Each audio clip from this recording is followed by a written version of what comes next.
Hey everyone, welcome back to Reliable Prepper.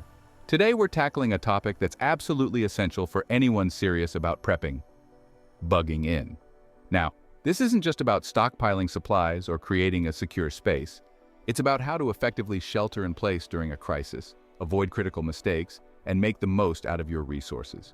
Whether you're dealing with a natural disaster, civil unrest, or a long-term SHTF scenario, knowing how to bunker in is going to be key to your survival. In this video, we're going to break down everything you need to know to keep your home secure, maintain your supplies, and protect your family when things take a turn for the worst. From common pitfalls to smart prepping strategies, we'll make sure you have the knowledge to face a long-term crisis head-on and come out stronger on the other side. These are the kinds of insights that can make a real difference when the pressure's on. Before we get into it, make sure to hit that like button and subscribe to the channel if you haven't already. It helps us keep bringing you the best prepping content. And don't forget to follow us on Facebook for even more updates and tips that could save your life in a crisis. Let's get started. Let's start by defining what we mean when we talk about bugging in. Essentially, bugging in means staying put in your home or a designated safe location during a crisis. Whether it's a natural disaster, widespread civil unrest, or any situation where it's more dangerous to leave than to stay. When you're bugging in, your goal is to use the supplies and resources you've stored up to survive the crisis in place, without relying on external help. For most preppers, this is the preferred option over bugging out. Why? Because you're in familiar territory. You know your home, your supplies are there, and it's easier to create a defensible space in a location you control. Bugging out should only be your plan if you're in immediate danger, or if the area around you has become too hostile to stay. But, for most situations, bugging in gives you a much higher chance of surviving in comfort and safety, if you do it right. A key thing to remember when prepping for bugging in is that you're not trying to stockpile supplies to last forever. What you're really doing is buying time. This is a critical distinction. No matter how much you stock up, it's impossible to have everything you'll ever need for the rest of your life. What you're doing is giving yourself a buffer, a cushion of time that allows you to outlast the initial chaos of a crisis. Think of it like this. When a disaster hits, people are going to panic. They'll rush to the stores, empty the shelves, and hoard whatever they can grab. When you're already prepared, you can avoid all of that. You don't need to go out into the frenzy. You can stay home, stay safe, and wait for things to stabilize. And during that time, you can make more rational, informed decisions instead of being driven by fear or desperation. So whether you're prepping for 2 weeks or 2 years, remember, your supplies are there to buy you time until a new normal emerges, whatever that might look like. One of the most critical rules when bugging in: don't talk about your preps.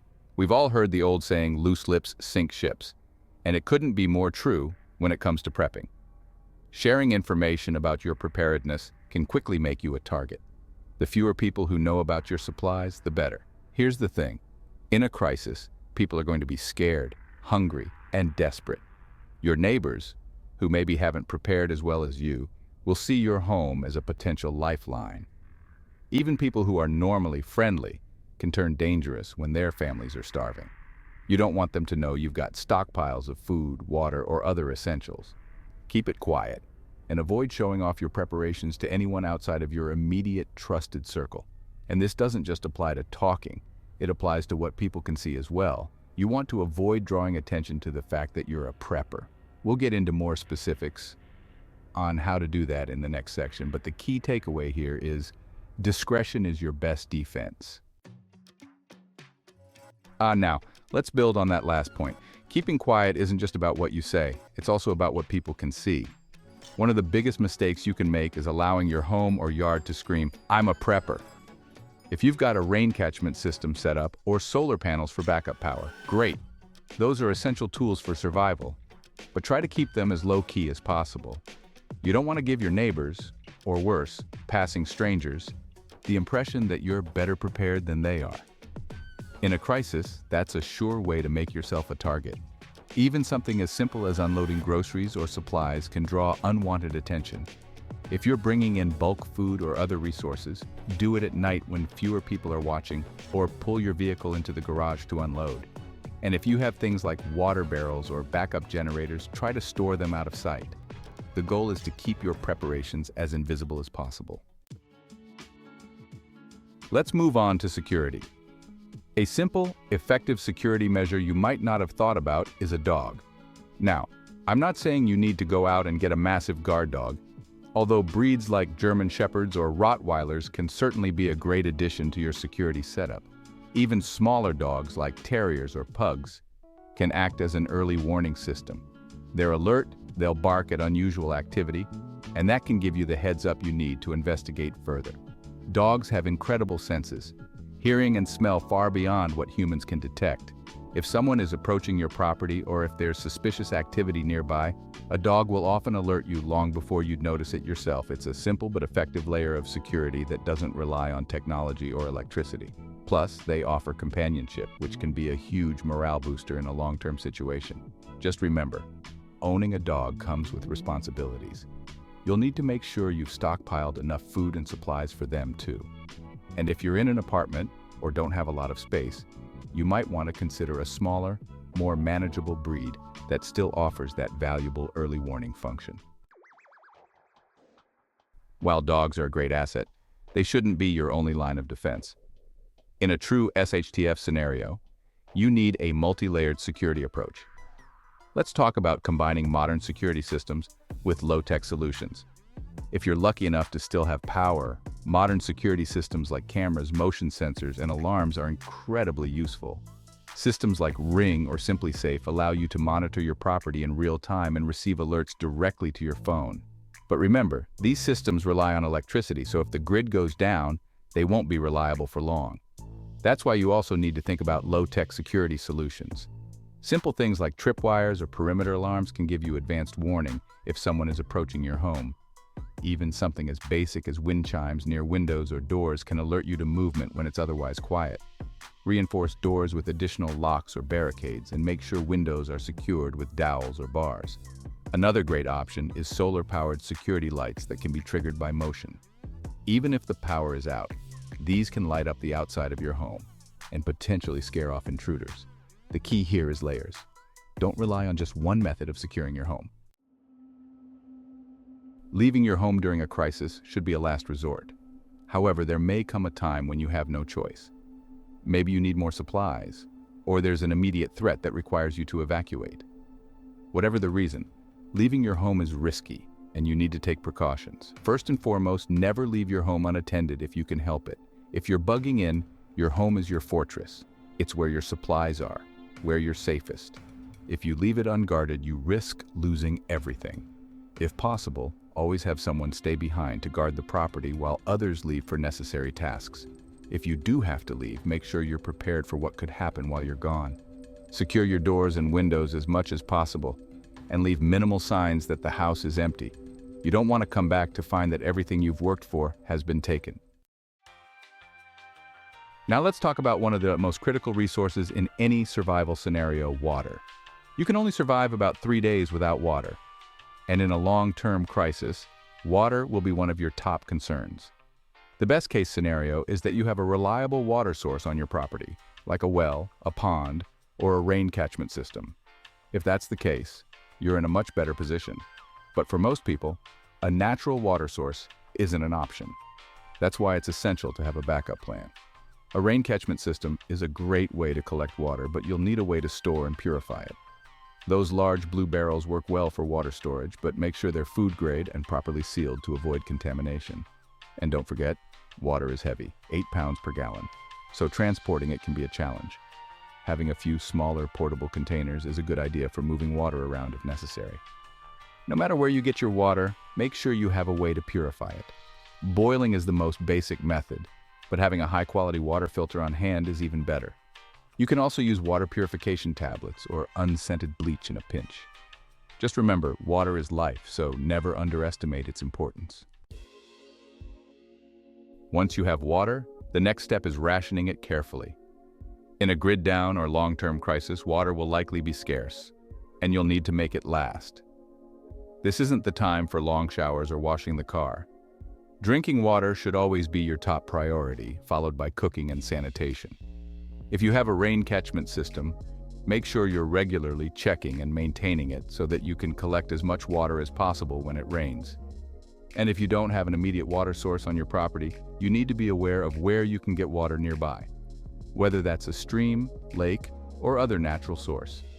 And keep in mind, transporting water is no small feat.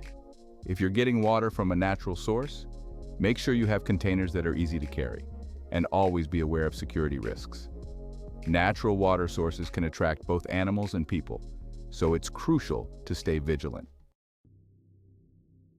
This tip might sound odd, but it's incredibly important. Don't look too well fed during a crisis. When food becomes scarce, people will notice if you and your family seem healthier or better nourished than everyone else. In desperate times, that can make you a target, with others assuming you have hidden resources they can take by force if needed. This ties into careful food rationing. You don't need to eat until you're full, just enough to maintain your energy. It's better to stretch your food supply than to run through it quickly. Losing a bit of weight during a crisis isn't necessarily bad. It helps you blend in with others who are also struggling. A practical tip here is to wear oversized or baggy clothing. It can make you look like you've lost weight, helping you avoid attention. Loose clothes can also be practical for layering and movement, making them a useful choice in survival situations. Blending in and appearing as if you're struggling like everyone else can keep you safer and less of a target during a crisis. Cooking smells travel far, especially when food is scarce. If you're grilling up steaks or cooking a big pot of stew, the smell will attract attention.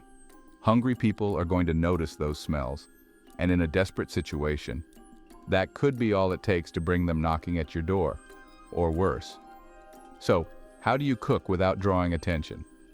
First, try to cook indoors if possible, and make sure the area is well ventilated. Boiling food creates fewer smells than frying or grilling, so consider that when planning your meals. If you have to cook outside, do it at a time when people are less likely to notice, late at night or early in the morning. Another option is to cook foods that don't have a strong odor. Foods like rice, beans, or pasta are less likely to attract attention than something like a roasting chicken. Keep that in mind when planning your meals during a crisis. Light is another dead giveaway that someone is home and doing well during a crisis. In a grid-down scenario, darkness will cover everything at night, and any light coming from your home will stick out like a beacon. To avoid this, practice what we call. This means using blackout curtains or thick blankets to cover windows and prevent any light from escaping. You can also limit your use of lights in the evening to just the essentials. Even something as small as a flashlight can be seen from a distance, so it's important to keep it contained. If you're using a solar-powered light source, try to use it sparingly and in areas that aren't visible from the outside. If possible, keep all lights confined to a single room or a basement area where they won't attract attention from the street. Driving during a crisis is tricky. While having a working vehicle can be a major advantage, it can also make you a target. If most people are stranded and you're one of the few still driving around, you'll stick out, and desperate people might see you as their way out, or worse, see your vehicle as a resource they want to take from you. During the first few days of a crisis, it might still be relatively safe to drive. Roads will still be open, and people haven't fully realized how bad the situation is. But after a few days, things will change. Panic sets in, and roads can become dangerous, either from traffic jams, looters, or even roadblocks set up by people trying to control the area. If you do need to drive, make sure you're prepared for any situation. Keep your vehicle well maintained, with a full tank of gas, and avoid taking risks. Stick to back roads or less populated routes, and always have a plan in place for where you're going and how you'll get there. If you're bugging in during the winter, staying warm becomes a top priority. But here's the thing, you don't need to heat your entire house. That's a surefire way to burn through your fuel resources too quickly. Instead, focus on heating 1 or 2 rooms and keep the rest of the house closed off. Use blankets, plastic sheeting, or insulation to block off doors and windows in the rooms you're not using, and concentrate your heat in the areas where you and your family will spend most of your time. Dress in layers, use thermal blankets, and avoid relying on things like propane or wood-burning stoves unless absolutely necessary. Those resources will run out eventually, and you want to make them last as long as possible. One thing people often forget when preparing for a long-term crisis is mental health. Being stuck inside for days, weeks, or even months on end can take a toll on you and your family. Boredom sets in, and stress levels start to rise. In those moments, tempers can flare, and people can make rash decisions. That's why it's important to have things to keep your mind occupied. Stock up on books, board games, puzzles, or even crafts that you can do indoors. If you have kids, make sure you have plenty of things to keep them busy. In a survival situation, keeping morale up is just as important as keeping food on the table. Now, we've talked a lot about keeping quiet and avoiding attention, but that doesn't mean you should completely isolate yourself from your neighbors. In a long-term crisis, working with others might be your best option. Your neighbors can become valuable allies, whether it's for sharing resources, providing security, or simply offering a sense of community in a stressful time. But of course, you need to be cautious. Don't advertise your supplies, and don't take unnecessary risks. Instead, offer help in small ways, lend a hand with repairs, offer some water or basic assistance, and in return, you might find that your neighbors are more willing to watch your back. Remember, humans are social creatures, and in a crisis we often do better when we work together. You don't have to go it alone. One of the worst mistakes you can make when bugging in is using up your resources too quickly. It's easy to do, especially in the early days of a crisis when you're feeling stressed or anxious. But you have to resist that urge. From day one, start rationing your food, water, and fuel. This doesn't mean you need to starve yourself or go without, but it does mean being mindful of how much you're consuming. Eat just enough to maintain your energy, drink what you need, and avoid using up things like propane or batteries unless absolutely necessary. The goal here is longevity. You don't know how long the crisis will last, so make sure your supplies stretch as far as possible. Waste management, keeping clean. In a long-term crisis, waste management becomes a real issue. Without regular garbage pickups or functioning sewage systems, things can get messy, fast. And let's face it, waste buildup isn't just unpleasant, it can attract pests and spread disease. For household trash, you might consider setting up a burn barrel or composting system to deal with non-toxic waste. For human waste, especially if the plumbing stops working, you'll need a safe way to dispose of it. Options like portable camping toilets, composting toilets, or even old-fashioned latrines can work in a pinch. Just make sure you're keeping waste away from your living areas and water sources. And don't forget about personal hygiene. Stock up on soap, hand sanitizer, and other hygiene products. In a crisis, staying clean can prevent illness and keep morale up. Medical supplies. Prepare for emergencies. Access to medical care may be limited or non-existent in a crisis. That's why having a well-stocked first aid kit is essential. At a minimum, your kit should include bandages, antiseptic wipes, pain relievers, and basic tools like tweezers and scissors. If anyone in your family has prescription medications, try to keep an emergency supply on hand if possible. And if you haven't already, consider taking a basic first aid or CPR course. In an emergency, having the skills to treat injuries or illnesses could mean the difference between life and death. Don't overlook more serious scenarios either.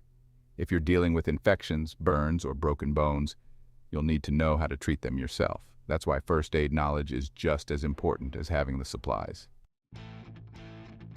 Not practicing prepping skills. Finally, let's talk about one of the biggest mistakes preppers make: not practicing their skills. It's one thing to have all the supplies in the world, but if you don't know how to use them, you're going to be in trouble. Take the time to practice using your gear. Set up mock drills with your family, where you simulate grid-down scenarios. Practice filtering water, starting a fire, or cooking a meal with only your emergency supplies. The more familiar you are with your tools and processes, the more confident you'll be when the real thing happens. Conclusion: be ready, stay ready. All right, folks, that wraps up our ultimate guide to bugging in. We've covered a lot today, from keeping your preps discreet to securing your home and rationing your resources. Hopefully, you've learned some useful tips that will help you stay safe and prepared in a crisis. Remember, prepping isn't about having everything perfect. It's about buying yourself time and being ready to adapt. If you found this video helpful, don't forget to hit that like button, subscribe to the channel, and follow us on Facebook for even more prepping tips and strategies. Stay safe out there, and as always, thanks for watching.